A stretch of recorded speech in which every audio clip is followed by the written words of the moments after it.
महादेव एक गरीब बूढ़ा मछुआरा था। उसके परिवार में उसकी बूढ़ी पत्नी सती के अलावा और कोई नहीं था।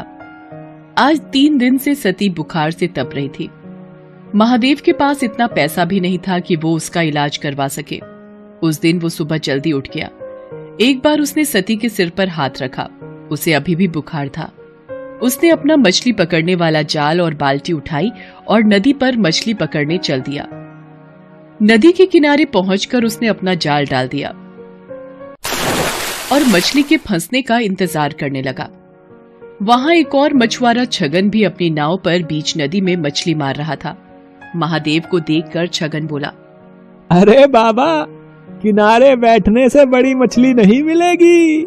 नदी के थोड़ा अंदर आओ तो हो सकता है कि कोई बड़ी मछली फंस जाए है?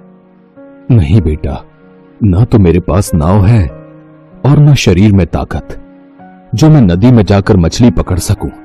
अब सब कुछ भगवान के ऊपर है। उन्होंने चाहा तो मुझे बड़ी मछली जरूर मिलेगी। छगन ताने मारता हुआ बोला, तो फिर बैठे रहो घाट को पकड़ के। भगवान तुम्हारे लिए लाल परी मछली भेजेंगे। लाल परी एक बहुत ही नायाब मछली होती है जिसकी कीमत लाखों में होती है। ऐसी मछली किसी भाग्यवान को ही मिलती है। एक बार जिसे लाल परी मिल जाती है उसकी किस्मत ही चमक जाती है। खैर, महादेव ने छगन की बातों पर कोई ध्यान नहीं दिया और काफी देर इंतजार करने के बाद अपना जाल खींचा। उसका जाल भारी लग रहा था। लगता है कोई बड़ी मछली फंसी है। मगर जैसे ही उसने जाल बाहर खींचा उसका सारा जोश ठंडा पड़ गया। जाल में मछली तो क्या, एक घोंघा भी नहीं फंसा था। उसकी जगह उसमें ढेर सारा कचरा जैसे प्लास्टिक की बोतलें, सड़े पुराने जूते और चप्पल फंसे थे। ये देखकर छगन जोर से ठहाका लगाकर हंस पड़ा और बोला, अरे वाह बाबा वाह, बहुत बड़ा खजाना हाथ लग गया है तुम्हारे। इसी तरह रोज खजाना मिलता रहा तो एक दिन तुम जल्दी ही रईस बन जाओगे। महादेव ने फिर उसकी बात पर कोई ध्यान नहीं दिया, बस मन ही मन बोला, हे भगवान, कैसे लोग हैं तुम्हारी दुनिया के। जो नदी हमें पीने को पानी और खाना देती है उसमें लोग न जाने क्या क्या गंदगी डाल देते हैं। इतना सोचकर उसने फिर से जाल डाला। इस बार उसके जाल में थोड़ी सी छोटी मछलियां फंस गई। लगातार मेहनत करने से महादेव का बूढ़ा शरीर थक गया था, इसलिए जो मछलियां फंसी थीं उन्हें समेटकर महादेव बाजार चल पड़ा। दिन भर महादेव ग्राहकों का इंतजार करता रहा, मगर छोटी मछलियां होने के कारण उससे मछली खरीदने कोई नहीं आया। बाकी के मछुआरे बड़ी बड़ी मछलियां पकड़ कर लाए थे। उनकी सारी मछलियां देखते ही देखते बिक गई। हे भगवान, शाम होने को आई है। अब तो बाजार भी उठने लगा है। एक भी ग्राहक नहीं आया। सोचा था थोड़ा सा पैसा आ जाएगा तो सत्ती के लिए खाना और दवाइयां लेता जाऊंगा। बेचारी बुखार से तड़प रही है। अभी महादेव ये सोच ही रहा था कि वहां एक आदमी आया और उससे बोला, बाबा, ये मछलियां कितने की हैं? बेटा, ये हैं तो 200 रुपए की, मगर मैं तुम्हें 150 में दे दूंगा। 150 तो महंगा है। मैं तो इनके केवल 100 रुपए दे सकता हूं। वैसे भी बाजार बंद होने वाला है। अब कोई तुम्हारी मछलियां खरीदने से तो रहा। इससे पहले कि ये सब सड़ जाएं, इन्हें तुम मुझे 100 रुपए में दे दो। मरता क्या न करता। आखिर महादेव को 100 रुपयों में उसे सारी मछलियां देनी पड़ी। बाजार भी तब तक उठ चुका था। महादेव ने अपनी दुकान समेटी और वहां से घर चल दिया। अभी वो बाजार से निकल भी नहीं पाया था कि उसके कानों में एक आवाज आई, बाबा, इस कंगले की भी सुनते जाना। 3 दिन से कुछ नहीं खाया बाबा। दया करो बाबा, मुझ पर दया करो। महादेव ने मुड़कर देखा। एक अंधा अपाहिज सड़क के किनारे पड़ा कराह रहा था। उसकी दोनों आंखें खराब थीं और दोनों पैर भी बेजान थे, जैसे 2 सूखे डंठल हों। महादेव को उस पर दया आ गई।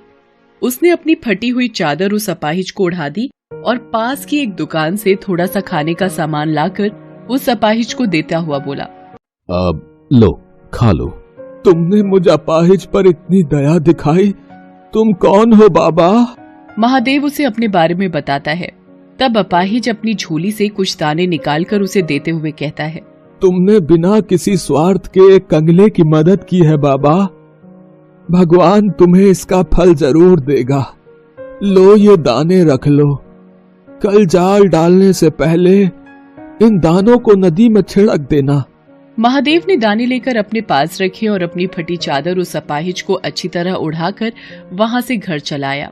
घर पहुंचने पर उसने देखा कि सती की तबीयत अब कुछ ठीक थी। ये देखकर महादेव को थोड़ी राहत मिली। उसने खाना बनाना शुरू किया। उसने अपने लिए थोड़ी सी मछलियां बचाकर रखी थी। उन मछलियों के साथ उसने आज खरीदे हुए थोड़े से चावल और आलू बनाए और सती को खिलाया। सती को खिलाकर सुलाने के बाद जैसे ही वो खाने बैठा, तभी वहाँ गांव का कुत्ता कालू आ गया।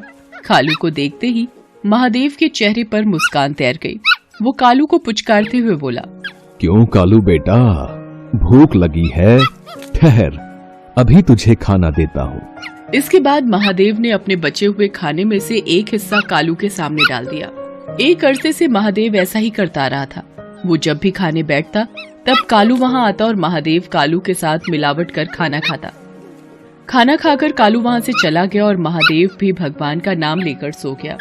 अगली सुबह वो फिर अपना जाल लेकर मछली पकड़ने चल दिया।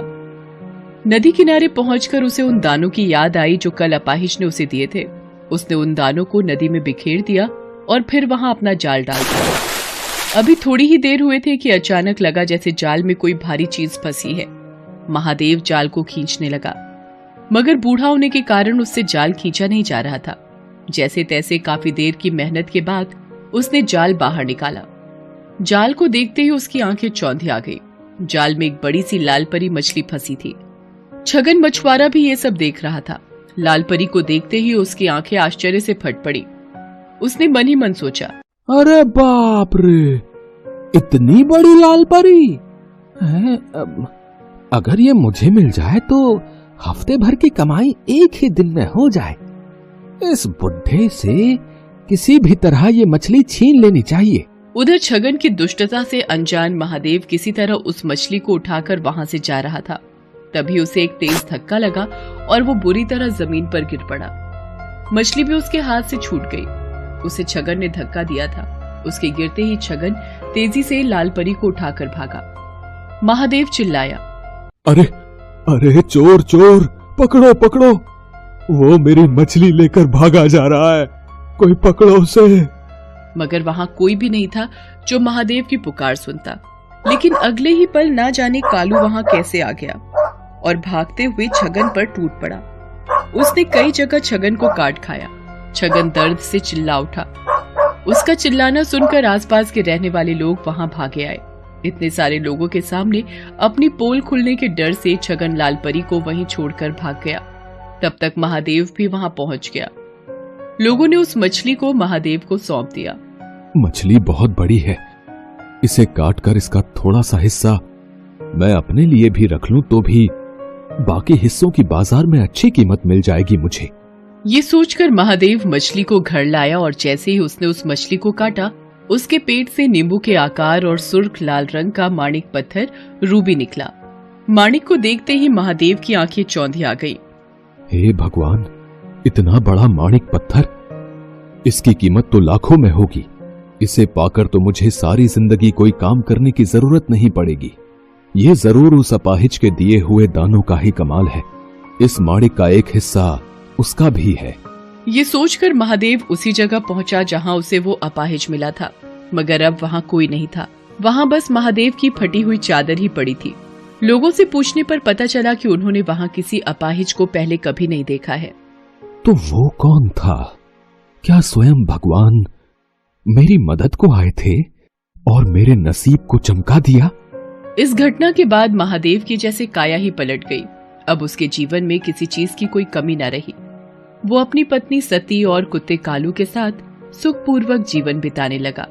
साथ ही साथ दिल खोलकर दीन दुखियों की मदद भी करने लगा। ना जाने किसी दिन दुखी के भेष में कौन मिल जाए। Thanks for watching.